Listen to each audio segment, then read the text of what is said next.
এই কবিতাটির নাম নাইট রাইডার্সের বিজয়।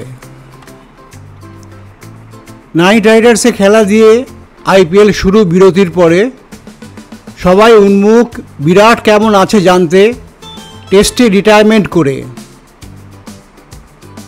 ছোট নাইট রাইডার্স, ছোট তুমি, সব চিন্তা দূরে রেখে 4টে ম্যাচ জিততে হবে তোমার ইচ্ছা পূর্ণ করতে। প্রথম ম্যাচে opponent royal Challengers Bangalore. Virat Kohli আছে আবার এই টিমটার মাথার ওপর।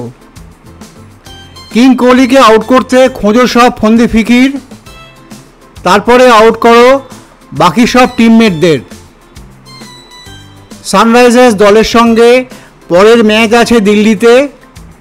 ট্রাভিস হেড ও ক্যাপ্টেন কামিন্স ফিরছে দলের সঙ্গে যোগ দিতে। বিজয়ীদের কোয়ালিফাই করতে তাদের ভাগ্যের সাহায্য থাকবে। ভগবানও যে হাতটি ধরেন সাহসীদের সুযোগ দিতে। তারপরে আছে 2টি খেলা, কোয়ালিফায়ার 2 আর ফাইনালের গেরো। এগিয়ে চলো, কাপটাই দেখো, অর্জুনের লক্ষ্যভেদ করো।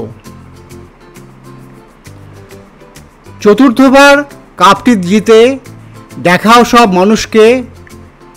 নাইট রাইডার্সকে সবাই দেখুক তাদের মনের জোর আর বিক্রমকে। ধন্যবাদ।